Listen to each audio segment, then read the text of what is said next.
As a startup founder, what steps did you take to make your company investor ready? Good afternoon, everyone. Thank you for having me here today. Investor readiness is actually, it's not just it's not an end place. It's an ongoing thing. It's a journey, right? Every day in your business, what you're doing as a business is what makes you investor ready. And first things first is one, identifying product market fit, right? To ensure that you find the right customers for your product. And then when you do that, you're proving to an investor that, well, this isn't just an idea anymore. It's not just something in my head. I have built it out and people want it. That is usually the first signal to investors, like, okay, people actually want this product. Okay, well, yeah, so maybe we should have a conversation about it, right? Second thing would then be your processes, right? Your processes within your business.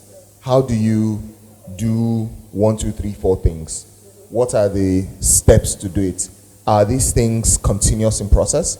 Can this thing do without you, right? I think the third thing is documentation. Documentation is very important. So you're documenting your expenses, you're documenting your revenues. I mean, I'm looking at it from I'm starting out today. It's just me. I don't have an accountant. I don't have any of those things. Simple paper and pen, right? Expenses. As the expenses are coming, you're documenting them.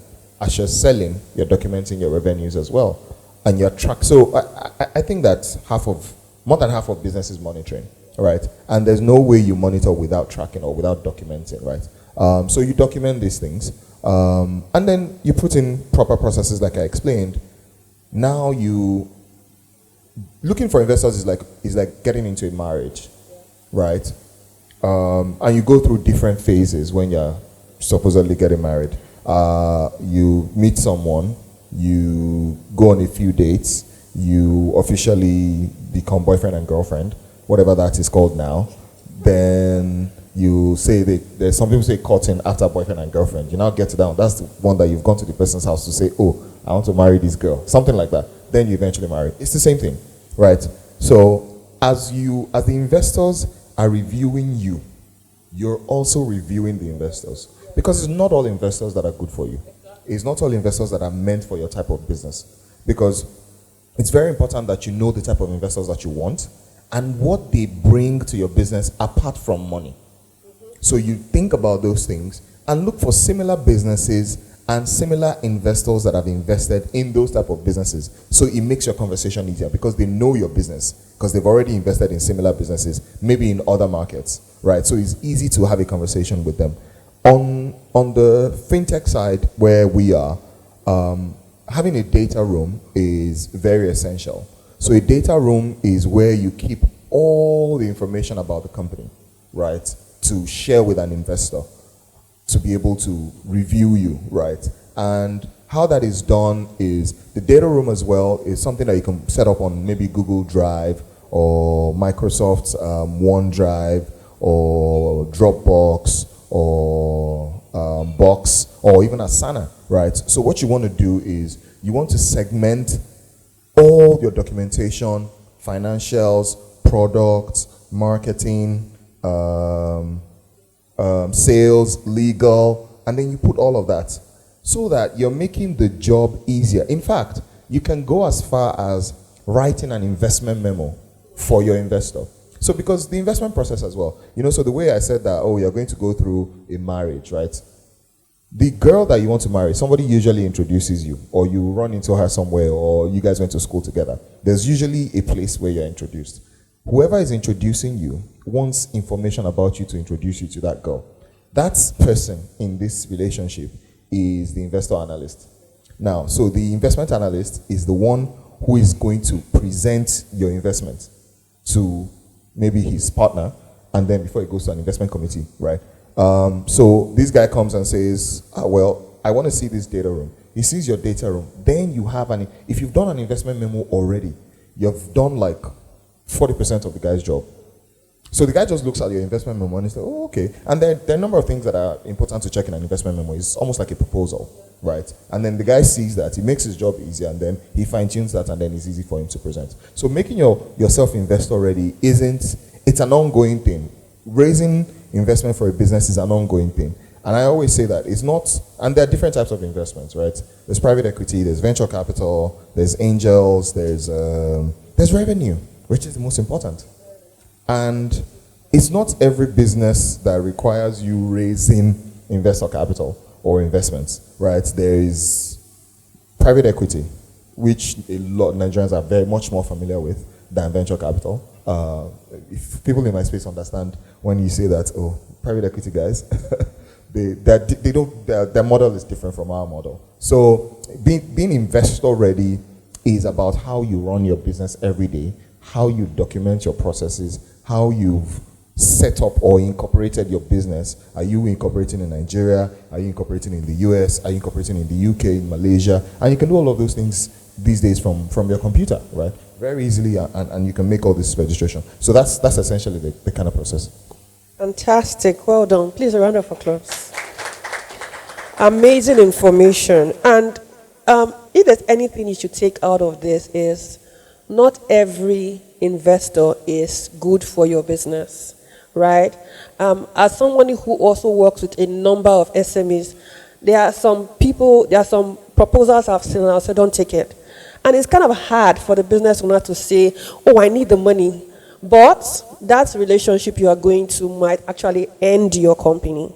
So it's very important. And also get structure.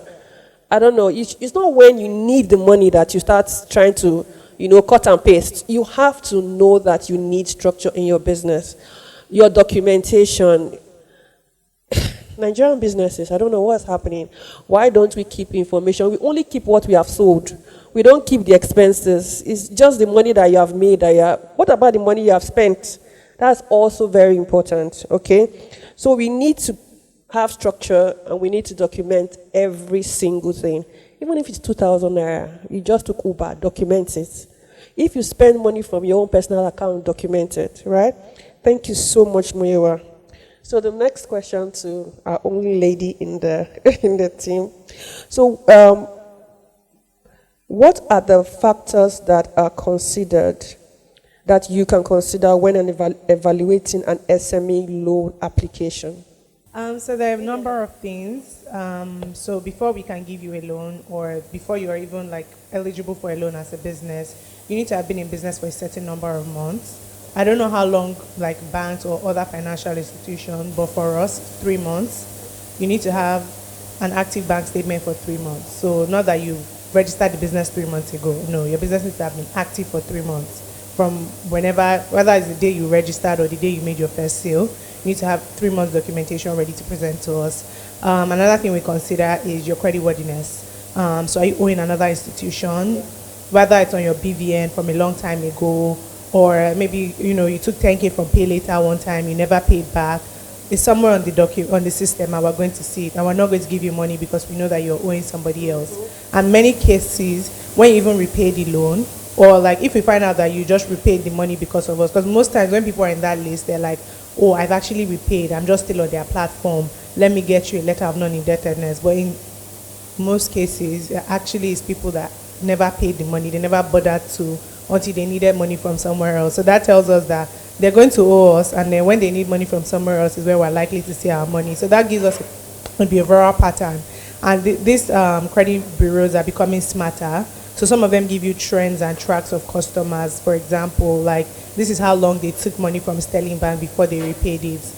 So because sometimes when you've even cleared the loan, so far you've been reported, we can still see the data, so we can see performing. And then we see trends of how long it took you to repay, or from, and things like that. So that helps us understand the kind of person you are. We also value documentation, which is something that is such a big problem, right? Some people don't know their turnover. We need your turnover. So sometimes when we call you, we don't even need your bank statement first. We just need to tell us or have an idea of what your turnover is. And most people don't know the difference between revenue and profit, and which one is their money and which one is not. But luckily, because we deal with a lot of diverse businesses, we do a lot of POS or money point agents and things like that. We do a lot of people that are doing like selling aluminium. Like people do all types of businesses. So we realize that it's by industry. Some of the industries that really know the in-depth of what their profit is like telecom business. That's a very popular industry, especially when you're in the lending business, because they're the people that sell your SIMs to you, they're the people that register SIMs, they work with MTN, they get the recharge card, generate codes and sell it. So they're one of like the biggest players, but their business is not is a 30-day cycle business or a 60-day cycle business. So they need short-term loans to support their business when they either buy in bulk from the MTNs or the Airtels, and then depending when they get their money back, because most of them function as wholesalers. So that's like one of the businesses I can say in like across that is not like a proper startup or anything, that they document properly because they're working with big organizations like MTN. So I feel like businesses tend to be more serious with their documentation, where they have clients or suppliers that require that from them. So some people that supply to FMCGs, like for example agricultural business, if their back end is supplying to the Unilevers and the PRGs and whatever, they also have documentation. So I feel like documentation is not ingrained in businesses. Like most people just see one Instagram seminar, start a business, or they have bad luck getting into school, they start a business. Like they don't have like any proper idea of what it's like or what they should be doing. So when they now need like things to grow their business further, there's no documentation. Like what you were saying about expenses. Like I remember a friend of mine had a business and she was telling us how much she's bringing in and how much has gone out, but she did not know exactly what the running cost was.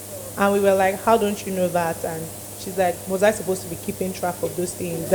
It was very interesting, but she was still young and it made sense. We're at a place where we could fix it, but we realized now that we're dealing with people that they're much older, their business, they say, I've been in business for 15 years. Okay, what's your turnover?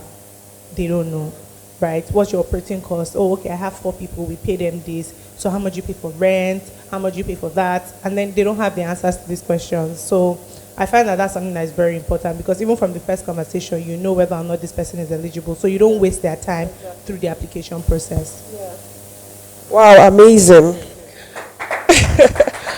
Please tell me that was not an eye-opener for you. So did you know that your track record was everybody's business? When you are borrowing money up and down, people are knowing. So you need to be clean with your information and don't be last minute, right? One of the things she said, which is kind of very important, is that, in fact, okay, let me say this.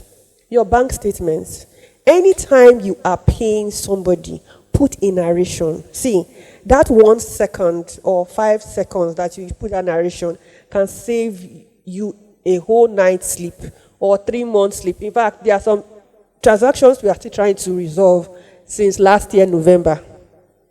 9 million, they don't know who they paid the money to.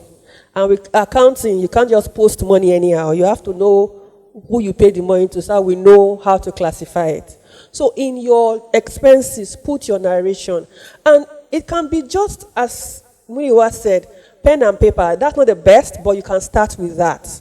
Because if water or oil fall under, that's the end of your record, right? So at least, okay, put Excel sheet. Put a note in your phone. People have phones these days that are smart. Use the smartphones to get those records, right? And I think it's an amazing job that PayHippo is doing, to be able to give you loans within 3 hours. That's just amazing. But you would not get that money if you don't have your record. So know your details. One thing I always say, yes, you might not be able to afford an accountant for every month. Can you afford for every quarter? If you cannot afford, get training, basic training to help you keep that record so that you do not lose opportunities. Thank you so much. Thank you so much. So I'm going to have the next question for Mr. Aziz. Can you discuss the key financial metrics and data investors typically look for in businesses you want to finance? Okay. Should I go again, or you understand it? I think it's better. Okay. Thank you very much, and good afternoon, everyone. So, we are looking at 3 scenarios. You can actually classify virtually everybody into 3 scenarios. Is either you are service provider, manufacturer, or you are involved in trading. So, and our focus here is on SME. By CBN classification, SME means you are doing business above with assets of between 5 million to 500 million. And you have an employee of minimum of 11. Most of us may not, there are some people, that means there is no focus on SME, there is no focus for micro. But there is no way you will discuss SME. If you leave out micro, you will have left a huge chunk of So when you start discussing, I will first of all, because my colleagues or panelists here, they've actually touched on the salient futures. We're looking at key financial ratios. These financial ratios are common with people that keep proper documentation. So data, if you don't have, for SMEs these days, are largely unstructured. And the moment you are unstructured, the problem we had, or we have as of now, is that people don't keep record. We are unable to separate between personal runs and business. That's why you see a promoter sending his own personal account for business transaction. Then what Muyiwa said about keeping record becomes very difficult. Then the accountant will request, okay, I want to do, if you can't afford maybe a month to have your accountant employed, okay, on a quarterly basis, try as much as possible to have someone review your process, not because of anything. It's for you to even understand where you stand financially. Because what's the essence of financial ratio? It's to judge your financial strength. So an investor, if you are not a startup, an investor is looking at two things. What is your historical performance? And what is your financial projection? If you historical performance, now, since we will deal largely we're dealing largely with unstructured guys, so we will not go into, I will not be telling you about profitability, leverage, and all that. No, but there are some basic ratios that you and I must know, even if you are a sole enterprise. The first is cash flow to debit ratio. What does this mean? My panelists have actually talked on it. You see, understanding who do I go to get loan, getting to the right investor or financier. If you are SME, there are some financial institutions that are not open for SMEs. You go to them, you will not meet their criteria. You will always get no. And it will be as though your business is not even up for anything. You will be dejected. You go to bank A tier 1 bank, you are likely, they don't have your time. You go to tier 2 bank, they will sluggishly set rigid criteria for you because they don't have the time to take time to look at to analyze your business in distinction because they don't have time. But there are some set of financial institutions that are built specifically for SMEs and micro. I call them MSME, micro, small, medium scale. Because the moment you do SME, I'll be talking about people that will look for 20, 30 million till around $1 billion. But we are talking about people that want to start their business with something.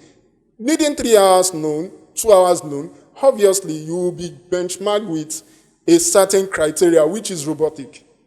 Do you understand? So, but if you want, that is most times for individuals and people that just want this quick catch. But if you want to grow your business, you need to sit down with investors that actually understand your business. Because the moment you don't understand your business, you will run. And the first financial ratio, so that we don't lose track of that, one is the cash flow to debit ratio. What does this mean? Don't look at the grammar. For information, I studied engineering, so I'm not an accountant.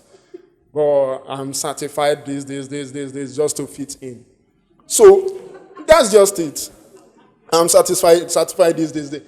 So when you look at the cash flow to debit ratio, what is cash flow? Someone told me when I started my career, and we were like, please provide cash flow. The guy said, if I have cash flow, will I come to you? I was like, that if I have cash flow, will I come to you? So what are we talking about? Technically, it is called cash flow to debit. What they are trying to get is your available profit that can service your debt. Most of us, what we look out for is, revenue. I'm making 50 million, so I can pay 5 million, I can pay 10 million. You can't. No. Because your profit is micro.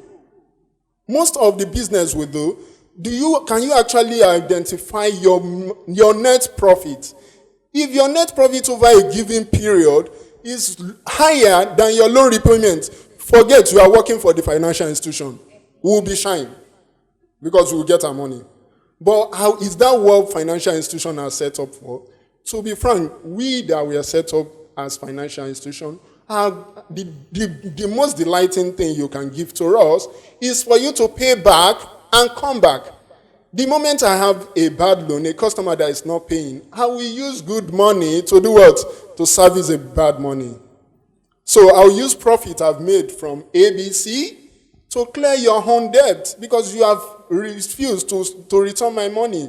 Do you understand? So first thing first, make sure what I look out for when they come to ratio and we are talking with MSMEs, I'll tell you, what is your profit? Can you identify, okay, if I sell, I talked about trading, service, and manufacturing. Most people fall under trading and services.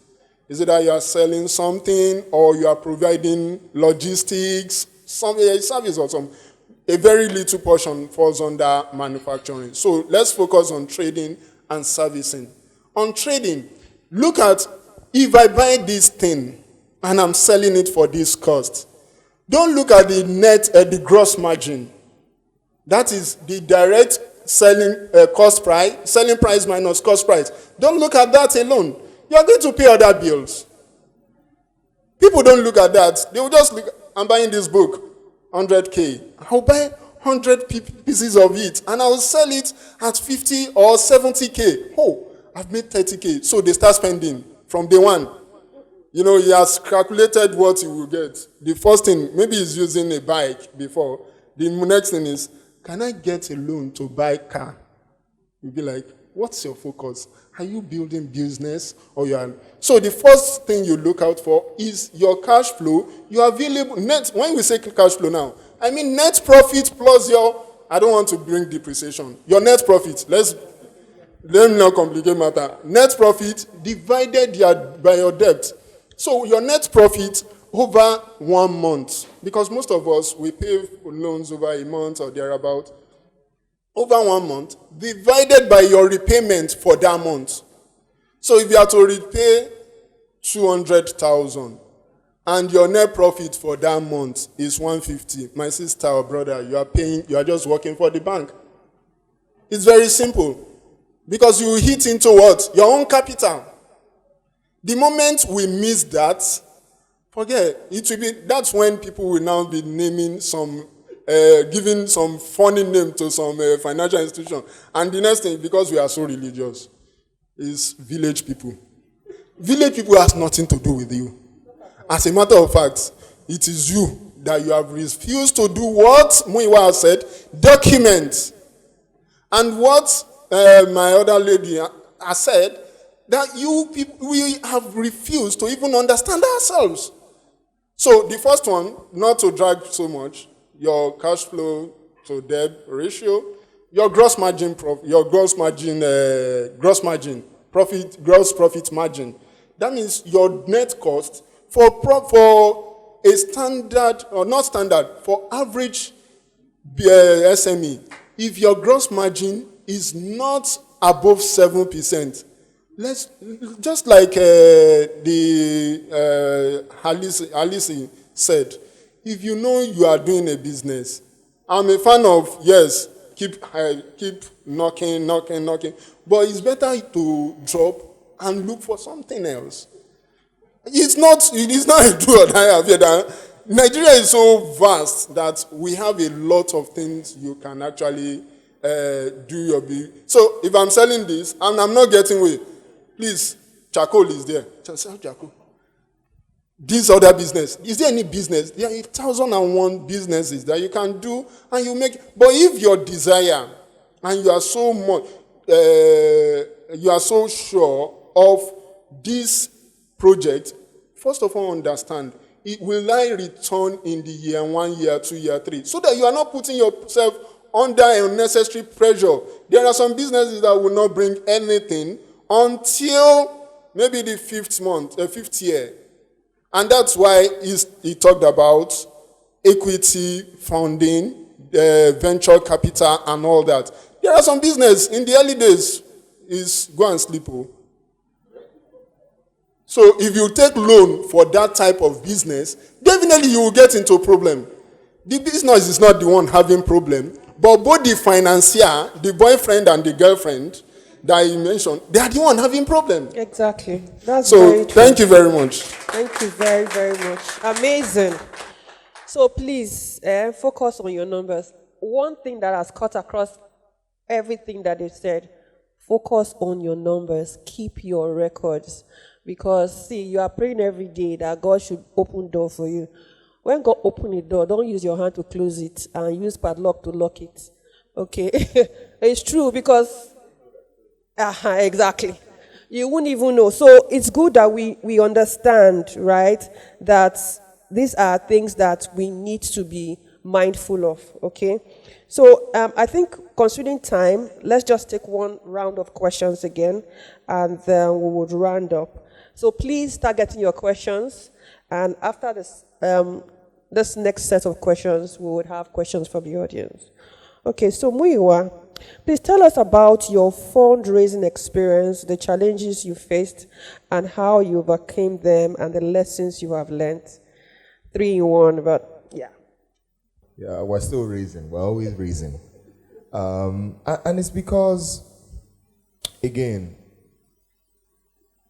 as you can see, I'm not a white kid, so I don't have white privilege, right? There are certain things and certain places you go in the world if you're white, right? And you say, oh, my name is Bruce. I'm trying to do this thing in Africa. I'm a graduate of Stanford. We've built an AI to do 1, 2, 3, 4. I'm looking to raise $5 million. Okay, 500, and people will give you money right there. But as a black man, right, some guy that grew up in Ijebu said he has built an AI to be doing something. Baba, you have to prove that AI, you know? So it's much tougher. And the terrain that we're in now, fundraising is probably the most difficult period right now because of the delayed effect of COVID that's happening on economies around the world that's now leading to some sort of recessions. Failed companies like the FTXs of this world, where a lot of funds have gone into, that is now affecting everyone. But generally, I think one of the things that I've learned the most is the fact that for every day that you still have a paying customer, you're going to survive another day, right? So don't always focus, which is some of the problems that people in my space, people in fintech, you come out because everyone can raise money these days. You think you can just go and raise money. You forget about the actual primaries of what a business should be, right? Is a business is set up to make money. It's not a charity, right? Even if the model is that you're not going to make money now, you're going to make money in 3 years, there has to be a clear path to it. So what I have learned in my journey now, because we're raising money at the most difficult period, what we've learned is you have to have a defensive approach to your fundraise, which is whether I raise money or not, my business will survive first, right? And how to do that is to get customers. So long as customers are paying you, you have a product that people are buying. Whether you're able to raise the money now, you would eventually raise it. But first, the business must survive. And It is when you so there's this theory around how tough times creates strong people. Strong people breed weak people. Weak people bring back the tough times, and tough times again bring. So it's the same thing in business. So it's a cycle. So we're in a tough time now. Businesses that survive the next 2-3 years are going to be really strong. But what then happens is they become so strong, the people that didn't know about the tough times would join the company and think that, oh yeah, these are it is, and then you can just stand in front of somebody and raise money and everything goes bad again and we go back. That's what always happens, and that's why recessions happen all the time. So and I've also learned that, more importantly, fundraising is about storytelling. Fundraising is about storytelling. You have to tell a story of problem, solution, traction, right? So I've discovered this humongous problem, and I know why nobody else has solved it.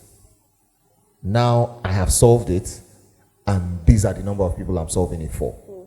Investors, absolutely, particularly venture capital investors, they love that story.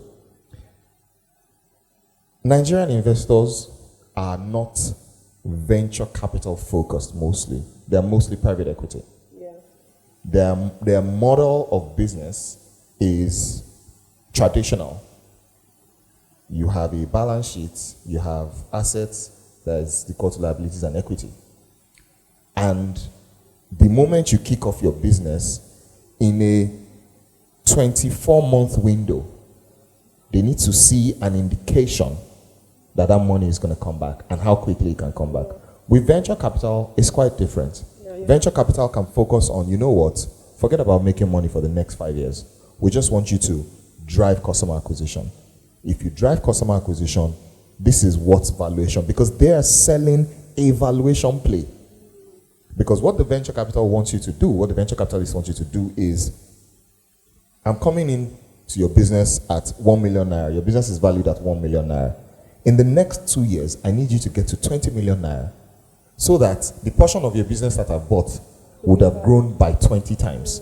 The people that have given me money, their money would have grown by 20 times, and we can bring in other people to come and invest at that new price. Fantastic. The private equity guys want every year, they want to share money.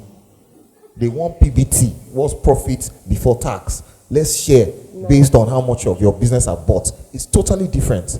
So the venture capital mathematics is different from private equity mathematics. It's different from angel mathematics as well. Because they all have different tenets by which they make their decisions and how they make their investment decisions. And you need to understand those things to be able to raise money. If not, you're just going to find out that you always have mismatches. If you bring a private equity person into a venture capital business, and this is something that we've also seen from personal experiences, right? Which is why I'm a Nigerian, right? So most times when you want to start a business, you probably get your first set of funds from angels, from people that you know, people that trust you and all of that, and say, okay, let's invest. We invest. Oh, we like your idea. You have the experience. You figured out the technology. Let's put some money. Not all of them understand how a venture capital works. What they've done is, maybe we own 5% of this business. Guy, how far? You should be making money by now. You should be giving us, no. And not all businesses are set up like that. Because the things that require the business to be successful, they're different. Just like he said, if you mismatch where you should be using equity and you're using debt for it, the business will die quickly. And where you're supposed to be using debt, you're using equity. Same thing. So venture capital enables you to focus more on getting that equity. Private equity focuses on giving you minimal equity and building you up to take more debt. So it's figuring out all those models and which one works for the business. Fantastic. Wow. It's like serious download this afternoon. Okay, so I'll just plead with our panelists. Please try and just give the punchline so that we can get the juice, but at the same time be able to manage time, right? We have very short time now available. But please note that not every investment is your investment. Look at where you are going and look at what you can match to make that investment, okay? So that you don't lose your business in the way, okay? So the next question to Oluwatife, what are some common challenges that businesses face when trying to secure a loan? Okay.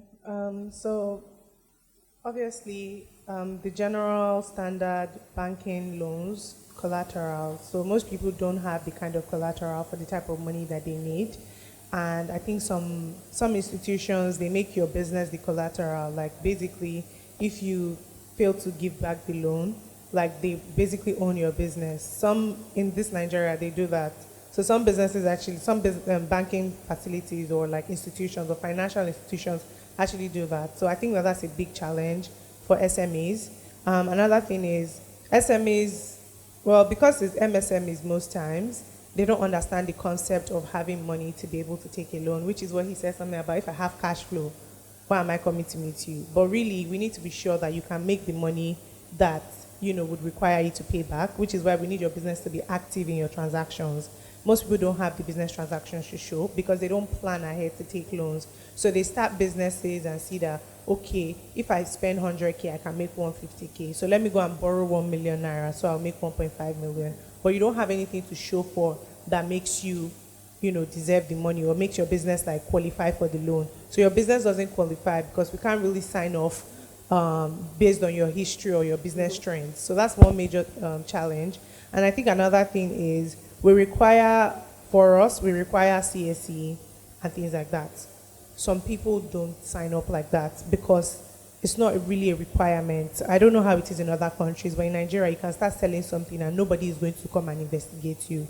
I don't know, maybe in Jordan, if you open a business, the government will start looking for you. Why are you selling things to people without approval or without sign up? I don't know, and I don't know that's ideally how it should be. But in Nigeria, we have that free range where you can just start a business. But we can't really give you a loan if you're not registered, because you can give us a bank statement that, it's just in and out. Maybe it's you and your friends that are transacting money for one another. But if you see a CAC, even though that's what you and your friends are doing, we've seen a document that shows that you are a business account. So I think that documentation bits of it, which is the registration, is a challenge. Collaterals, because of the type of financial institutions that exist. And I also think keeping your business trends in terms of understanding and planning for the loan ahead. So when you start a business, ideally you're supposed to start thinking about borrowing money. Most people do friends and family, and so I think that's a major thing. You need to be sure whether or not you need a loan, and loans are not something that you need when your business is struggling only. You also need it when your business can use the growth. So, and that's the kind of loans that people like PayHippo are able to support just because of how risky the business is, and that's how we were managing to keep our repayment rate so high, because we only support people that we can see that, their business is doing well and they have a trend and they're able to repay. Great. I hope you guys are picking up this information. It's very sad, even for me as an accountant working for SMEs, and you try to explain, please, you need to design structure for your business, you need to keep your receipts, and these things can be so easy to do. Believe me, if you put your mind to it, it can really be easy to do, right? It can take you just 5 minutes to just send the receipt or ask for a receipt or ask for an invoice, okay? So please, and I get people saying, why should I register my business? I'm already making money. This is one of the reasons why you should register your business with CAC. And even now, if you want to do transaction with people trust you more when you have a business account. When you give a personal account, they don't trust you unless you give it increases your trust factor, like what Tolani said. Right? It improves your trust factor, okay? So let's have the last question for Mr. Aziz. How does your company evaluate and mitigate risk associated with loaning and SME? Okay, thank you very much. To mitigate loans available to SME, one of the first things we do is called proper structuring. So what do I mean? Let's break it down so that we are not using any technical language. I won't lend to a school and expect repayment monthly. From day one, you have failed. Because you have lent to someone that has huge cash flow at some point, maybe beginning of school, January, February, March, April, May, then May, June, it will go up again, and you expect that person to pay you monthly. Forget structuring, dead already.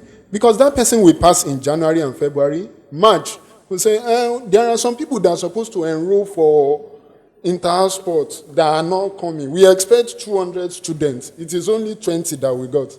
Bad structuring. And what causes bad structuring? What do I call this thing? Template approach. Everybody wants to get, like my lady said, there are some facilities that are not quick cash. You don't need quick cash.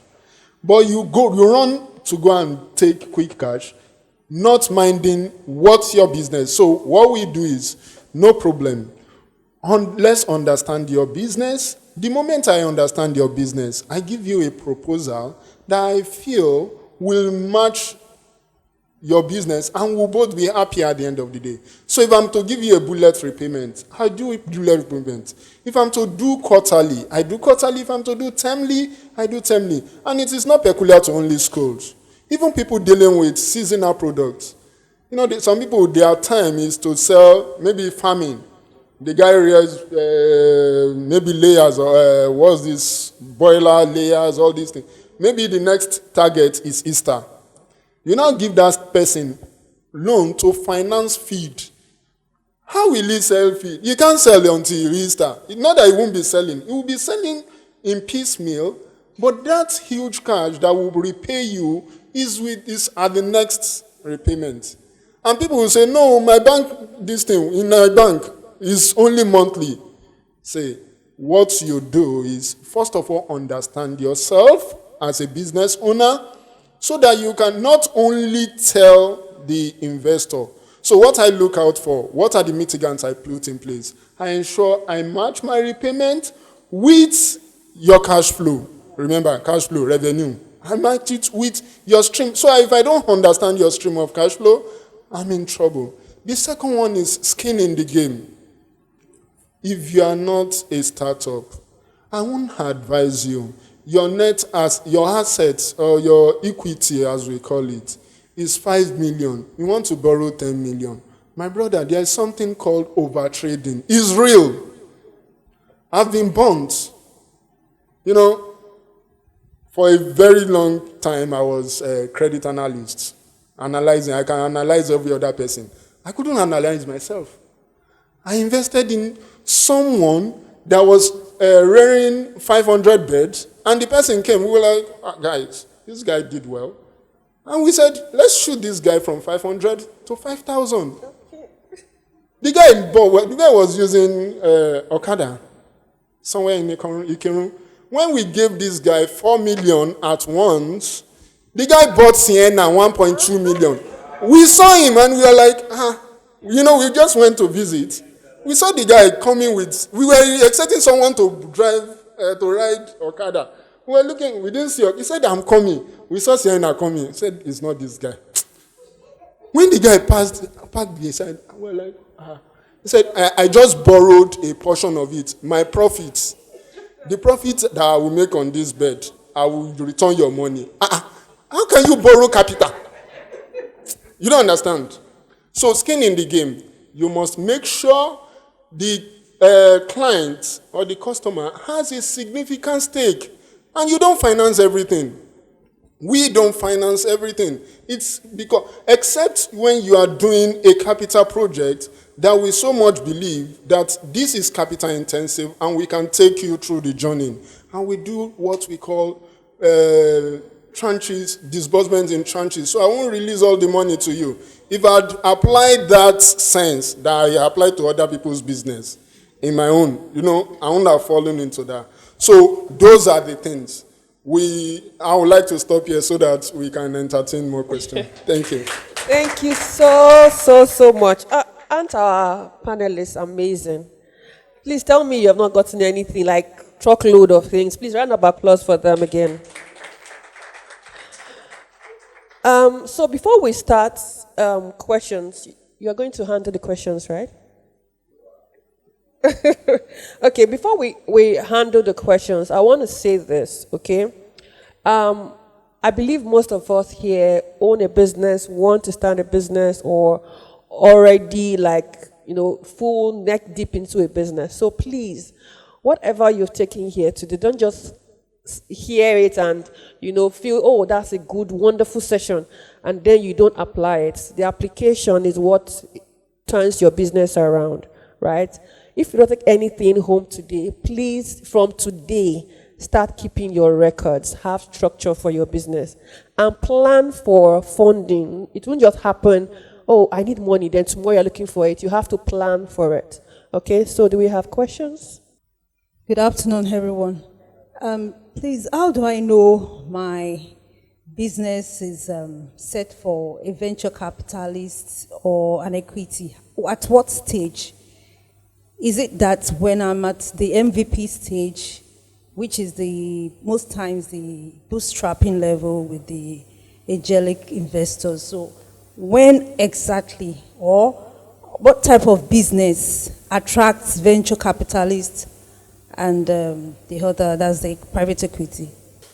So the question I want to ask is, when you guys were talking, you talked about how, I think when you were talked about how, you don't need every kind of funding as a business, because if you're selling goods and product and your money and cash flow is running, you don't really need like equity, maybe like VCs and all of that. So for businesses who want inventory financing, right, what are the things you look out for to sort of like partner with businesses or invest in businesses from like a crediting angle of like inventory financing? The determinant of the type of funding you need as a business is usually based on the cash flow requirements of that business. If the business is a business that would immediately begin to generate revenue, right, you need to know how much expense and how long do you need to carry that expense for to generate enough revenue to match it and do more. So, take for example, you're trying to find the cure for Ebola. Now, finding the cure for Ebola is a business. It's a research business. The problem with a research business is you invest the money now, the guys go to work, and that work can take 6 years, right? When they get it, it works, then you hit the market and start selling. But you see those initial first 6 years, if you fund it with a loan, which is, say you get debt that is not equity, you run into trouble because you're not generating any revenue to pay that money back. Now, if you get it from someone who is, you can get it from private equity as well, but it has to be with the understanding that this is the cash flow requirement of this business. This is how this business is going to go, so that you manage expectations from the beginning. Because private equity people see it, they see money differently from venture capitalists. Venture capitals think about growth.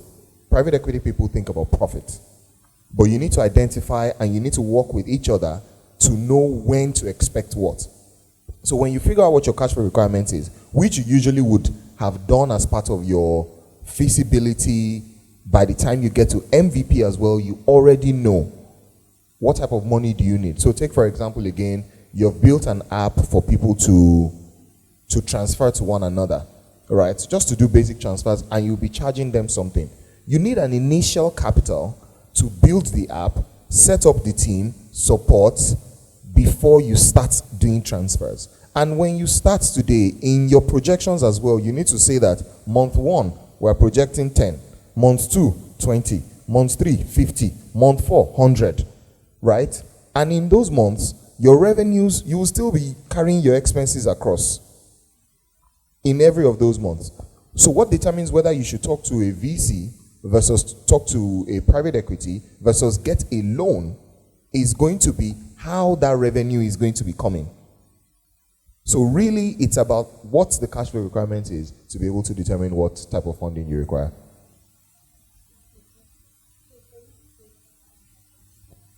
Okay. So the question is around inventory funding.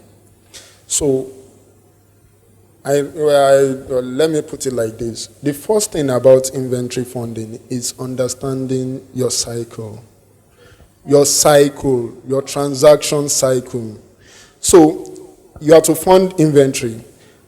If your transaction cycle, that means maybe we are buying books.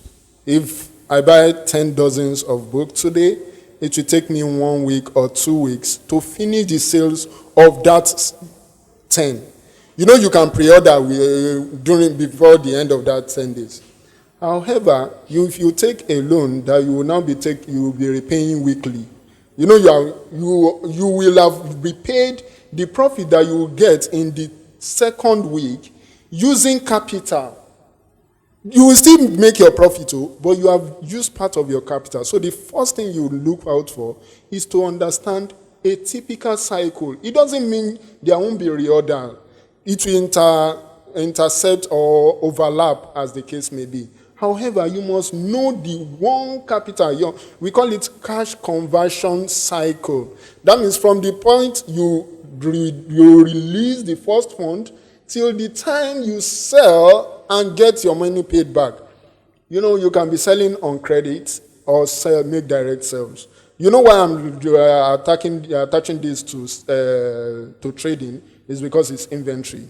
So once you are able to understand that line, and that's where the typical market women gets it wrong. It's very simple. Their trade cycle is usually 2 weeks or thereabout. But because they make everyday sales, they are in their mind, I make 25K, so I should be able to be repaying this person 5K. Whereas you are not making 5K per day as profit. The moment you miss that, it's panacea it's a matter of time before your capital will wipe up. Because most times, we don't know when to stop spending, because documentation. You don't know whether you are spending profit. You will see someone is going home after the day sales. You want to buy 1 carton of beer, 1 carton of Indomie, 1 carton of this from the same capital. Not minding that those costs are not from your own purse. It's from the business.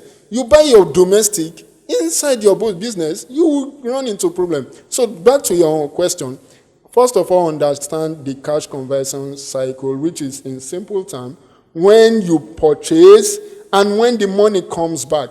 That is what will inform you one thing, what to agree with your financier. If you are to agree on a monthly basis, good. There are some sales that will take over 1 month, 2 months for you to finish the initial goods. Don't make the mistake of going back to 1 month. You will eventually shut yourself because you will think you are overlapping. Your sales are overlapping. They are not. Because by the time you are making your loan repayment, you're actually using part of the capital. When the profit is not yet. Dangote said something that was so interesting to me. He said, the problem with Africa SME is that we hit part of our profit. Future profits. People will say, God, borrow me my future, borrow me 1,000 or 1,000 from my future money.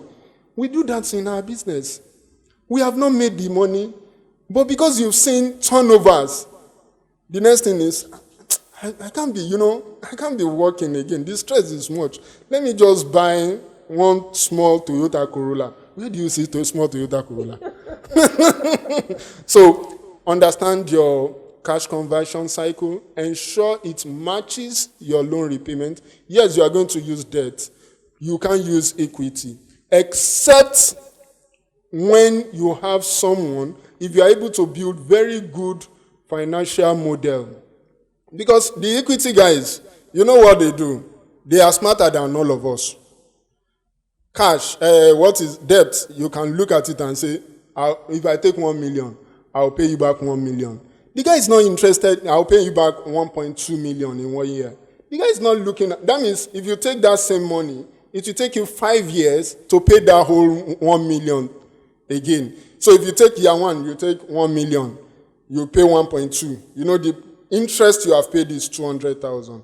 It will take you 5 years. But the venture capital guy, very smart guy, he knows your system, your business will grow. He has seen something that you are not mindful of. When you were speaking, maybe you are an orator like Tolani and you can speak very well. And this person will not necessarily grow, what's this thing called? Profit. But this person will have larger customer base. And what he's looking for is his ability to tell someone over there that I have someone that has capital customer base of 1 million people you can reach. So marketing, they are not marketing your direct products. They are marketing the indirect products you are not seeing. And at the end of the day, they will profit more than you. It's so sure. Is it good? Yes, it's a win-win situation. I make profits, you make the other one. I'm not even saying it. So that's just it. Thank you very much. Okay, sorry, I'm going to just 1 second say this, right? Just to make things very easy for us. There are 3 things you need to think about before you know your profit. The first thing is your sale. So sale is not the money coming into your bank account. Sale is the money you are making for your business. So if, for example, you are into selling of shoes, the money which you have made from selling shoes is your sale. If, for example, you think that, oh, my AC is too old, I want to sell it, you are not into selling AC. So that money that you have made from selling your AC is not your sale. So that's sale. The second thing you want to think about is your direct expenses. So the expenses that you need to spend to be able to make the sales. So if you are selling shoes, what do you need to buy to be able to sell shoes? So you need to buy the shoe, or you need to buy leather to make the shoe. You need to buy glue. You need to buy your packaging. Those are direct expenses, okay? The third thing you need to think about is your operating expenses. Your operating expenses don't necessarily have to do whether you make a sale or not. So something like your rent, your salaries, your internet. So whether you make sale or not, you will pay salary. You will pay for your rent. You will pay for your utilities. So those kinds of expenses, I think you should be looking at how you can control. You cannot control the direct cost. We like so much, but you can control your indirect cost, which is your operating cost. How many staff do you think your business can afford? How much internet do you think you can spend? So all those things are things that you need to think about before you get to your net profit. So don't see money into your bank account and say, oh, I've made it. No. Just maybe 1% of that money is actually your profit, which is actually what you have. So please don't go and, get money from a loan or something and then think that, you are made. Think of those 3 things and then you get your net profit. Thank you.